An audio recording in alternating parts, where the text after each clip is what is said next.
মৰমৰ ছাত্ৰ ছাত্ৰীসকল, আজি তোমালোকৰ 1.2 অনুশীলনী শিকাম। ইয়াতে কি কৰিব দিছে, সংখ্যা ৰেখাত উপস্থাপন কৰিব দিছে। প্ৰথমটোত আছে 1 নম্বৰত 9/5। এই 9/5ক সংখ্যা ৰেখাত উপস্থাপন কৰিব লাগে।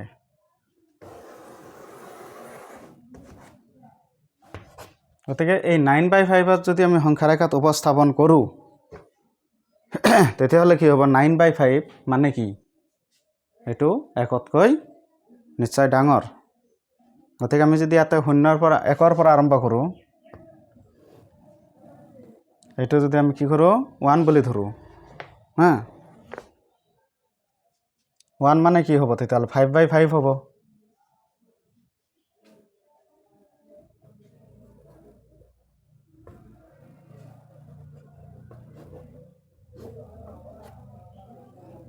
এইটো ধৰি ল'লোঁ 0 হ'লে এইটো হ'ব 0/5, 1/5, 2/5,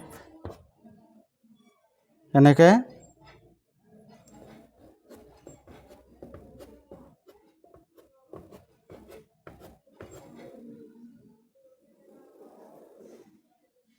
এইটো হ'ব 3/5, এইটো হ'ব 4/5, এইটো হ'ব 5/5। 5/5 হ'লে এইটো কি লিখিব পাৰোঁ, 1 লিখিব পাৰোঁ। তাৰপিছত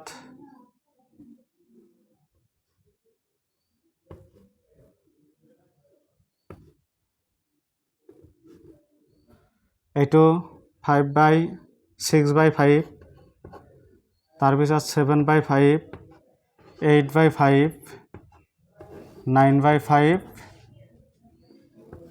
10/5। 10/5 মানে কি হ'ব, ইয়াতে 2 লিখিব পাৰোঁ। কিন্তু আমাৰ যিটো উপস্থাপন কৰিব হৈছিল, কিমান উপস্থাপন কৰিব হৈছিল, 9/5। গতিকে এইটোৱে হ'ব আমাৰ আঁকিবলগীয়া সংখ্যা ৰেখা। 2 নম্বৰত আছে, 2 নম্বৰত কি আঁকিব দিছে, -2/13।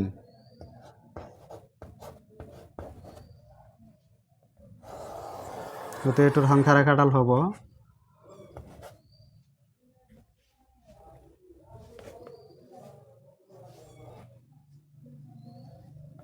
তো -13/13 আৰম্ভ কৰা।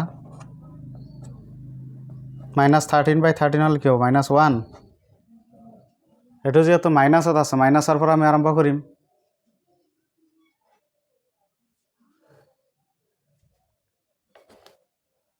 তাৰপিছৰটো কি হ'ব, -12/13। তাৰপিছৰটো হ'ব -11/13। তাৰপিছৰটো হ'ব -10/13।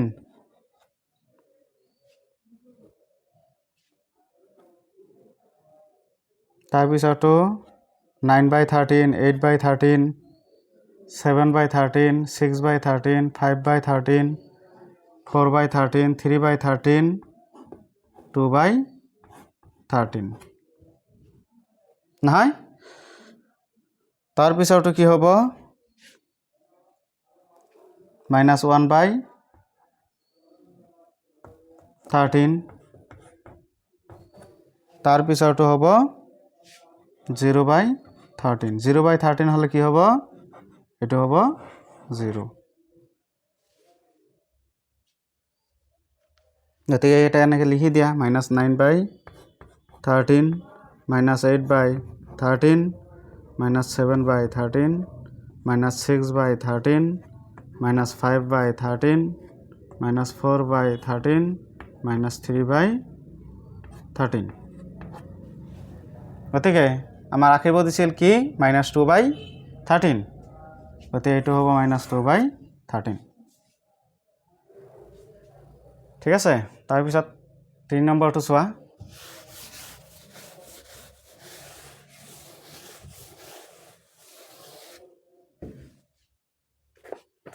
3 নম্বৰটোত আঁকিব দিছে -5/7।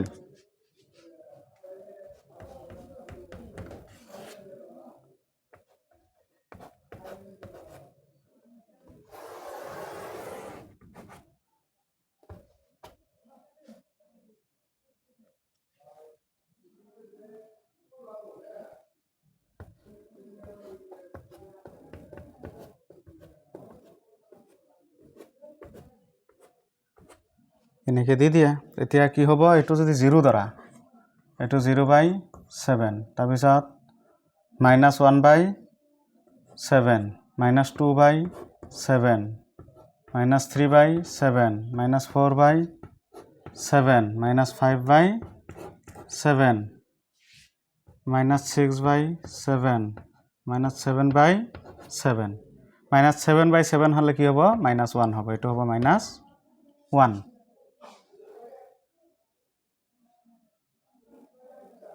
তো আমাৰ ৰাখিব দিছে কি -5/7, এইটো হ'ল -5/7। তাৰপিছত 4 নম্বৰত ৰাখিব দিছে -1/3। তো এইটোৰ সংখ্যা ৰেখা এটা আঁকি লোৱা।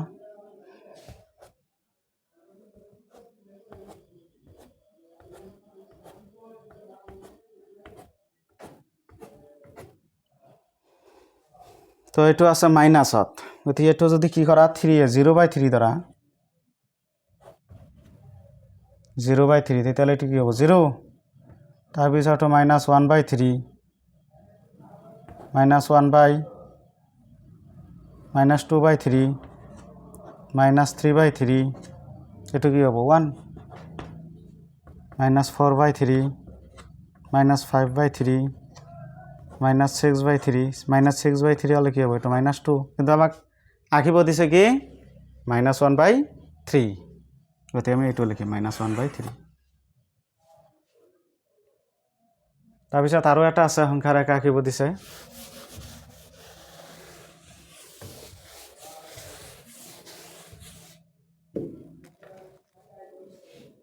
এইটো আঁকিব হৈছে 3/2।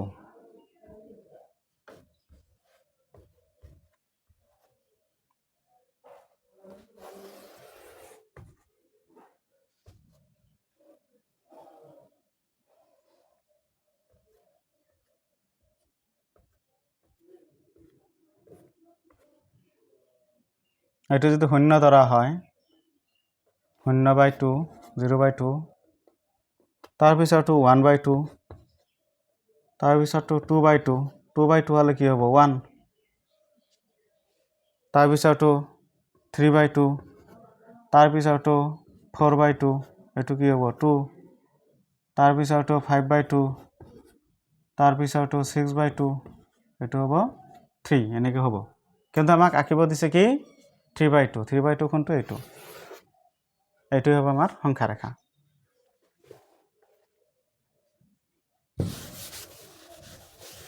তাৰপিছত 2 নম্বৰ প্ৰশ্নখিনিত দিছে যে দুটা সংখ্যা দিয়া আছে, এই সংখ্যা দুটাৰ মাজত কিছুমান সংখ্যা আমি উলিয়াব লাগে। যেনে ইয়াৰে 1 নম্বৰত আছে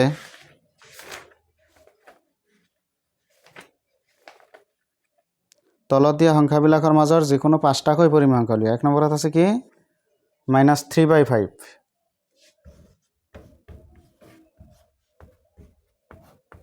-3/5 আৰু 1/3 আছে।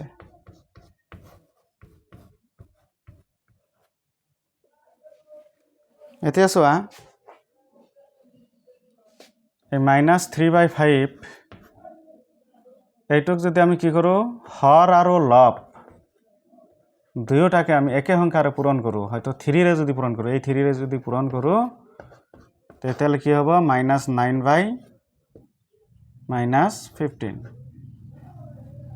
আৰু যদি 1/3 কি কৰোঁ, হৰ আৰু লবক 5ৰে যদি পূৰণ কৰোঁ, তেতিয়াহ'লে কি হ'ব 5/15। এতিয়া চোৱা, এই -9/15 আৰু 5/15ৰ মাজত কিছুমান পৰিমেয় সংখ্যা আমি পাম, কিন্তু আমাক লিখিব দিছে কেইটা, মাত্ৰ 5টাহে লিখিব দিছে। গতিকে আমি কি লিখিম, এতেকে -3/5 আৰু 1/3ৰ মাজত বহুতো পৰিমেয় সংখ্যা আছে।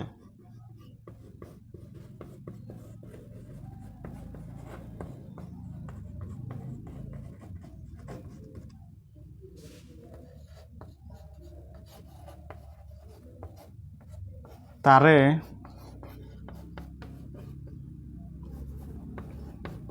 পাঁচটা হ'ল চোৱা ইয়াৰে যিকোনো পাঁচটা ল'লেই হ'ব তেতিয়াহ'লে আমি কি লিখিব পাৰোঁ -8/15 লিখিব পাৰোঁ -7/15 লিখিব পাৰোঁ -6/15 লিখিব পাৰোঁ -5/15 লিখিব পাৰোঁ নহয় তাৰপিছত -4/15 লিখিব পাৰোঁ এনেকৈ +4/15 লৈকে আমি লিখিব পাৰোঁ কিন্তু আমাক লিখিব আছে পাঁচটা গতিকে 1 2 3 4 5 5টা হৈছেই অলৰেডি তাৰপিছত 2 নম্বৰত আছে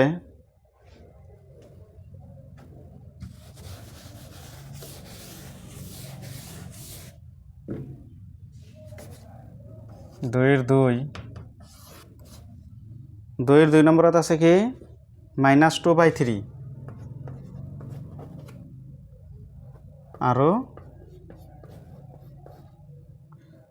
5/3 এইটোতো দিয়াই আছে দুয়োটাৰ হৰ একেই দিয়া আছে গতিকে চোৱা -2/3 আৰু 5/3 মাজৰ পাঁচটা পৰিমেয়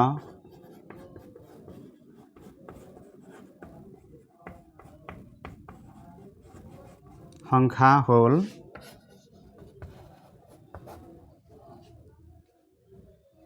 ইয়াতে -1/3 লিখিব পাৰা তাৰপিছত 0/3 লিখিব পাৰা নহয় তাৰপিছত হ'ব 1/3 তাৰপিছত 2/3 তাৰপিছত 3/3 4/3 কেইটা হ'ল তাৰপিছতো হ'ব কি 5/3 1 2 3 4 5 6টা হৈছে গতিকে আৰু যিকোনো পাঁচটা লিখিলেই হৈ যাব এইটো এনসাৰ তাৰপিছত 3 নম্বৰ প্ৰশ্ন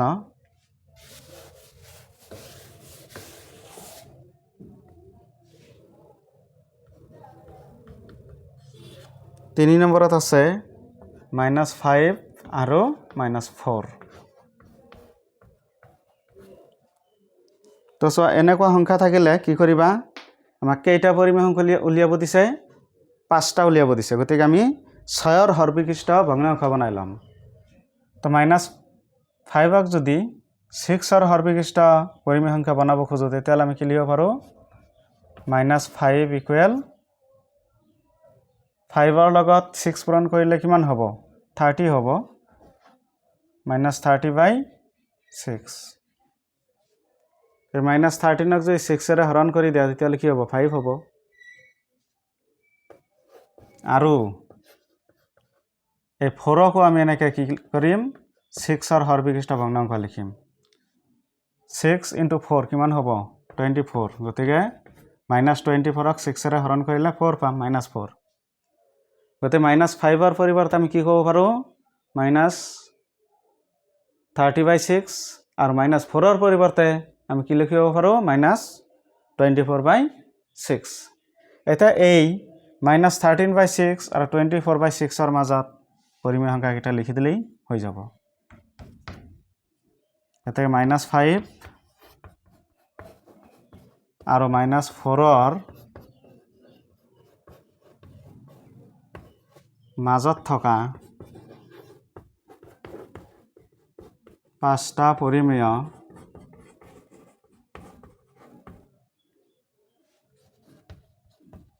সংখ্যা হ'ল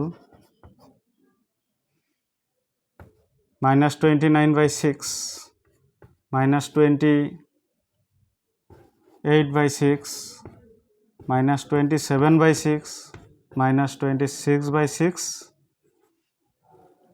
-25/6 এতিয়া চোৱা -13/6 আৰু -24/6ৰ মাজত পাঁচটা পৰিমেয় সংখ্যা নিশ্চয় বাহিৰ হৈছে গতিকে এনেধৰণে তোমালোকে আৰু চেষ্টা কৰিবা যে যদি -5 আৰু -4ৰ মাজত হয়তো 7টা পৰিমেয় সংখ্যা উলিয়াব দিয়ে তেতিয়াহ'লে 8ৰ হৰবিশিষ্ট আমি ভগ্নাংশ বনাম যদি 3টা উলিয়াব দিয়ে 4ৰ হৰবিশিষ্ট বনাম এনেকৈ চেষ্টা কৰিবা তোমালোকে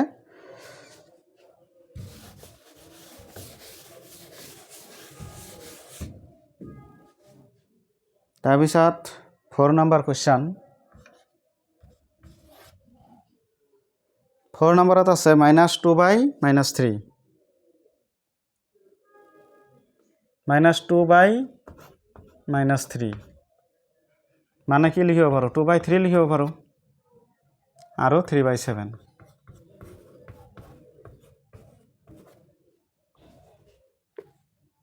তেতিয়াহ'লে 2/3 আৰু 3/7 এই দুটা হৰ একে বনাই ল'ম আমি 2/3 আমি কি লিখিব পাৰোঁ দুয়োটাক যদি আমি 7 এৰে পূৰণ কৰোঁ 7 × 2 14 হ'ব 7 × 3 21 আৰু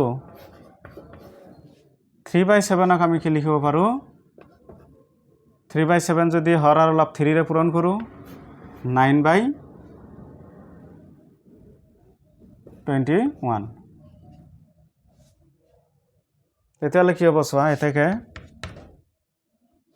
-2/-3 আৰু 3/7ৰ মাজত থকা 5টা পৰিমেয়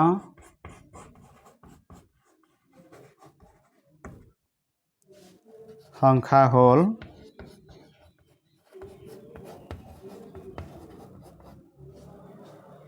কি হ'ব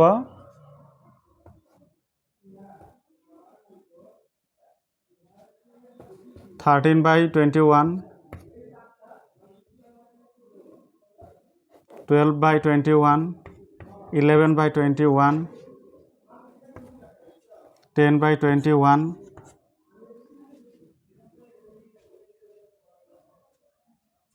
answer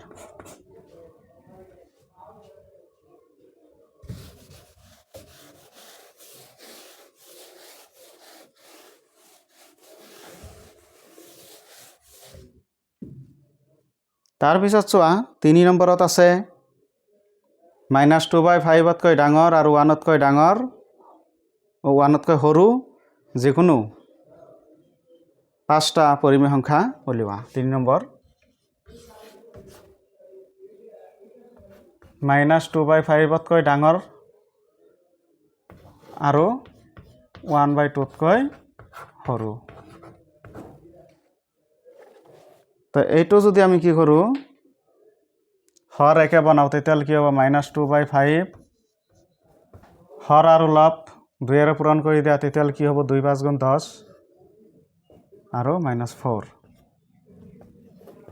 আৰু এইটো যদি আমি কি কৰোঁ হৰ আৰু লব 5 এৰে পূৰণ কৰোঁ 5 এটা হ'ব 10 গতিকে -2/5 আৰু 1/2ৰ মাজত কিছুমান সংখ্যা আমাৰ ওলাব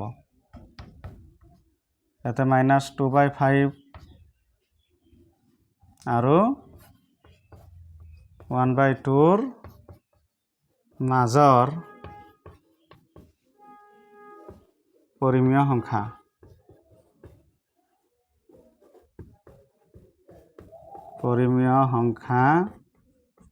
পাঁচটা হ'ল -3/10 লিখিব পাৰোঁ -2/10 -1/10 0/10 তাৰপিছত 1/10 2/10 3/10 4/10 এইবিলাক হ'ব ইয়াৰে যিকোনো 5টা লিখিলেই হ'ব ঠিক আছে তো আজিলৈ শেষ হ'ল এইটো অনুশীলনী ধন্যবাদ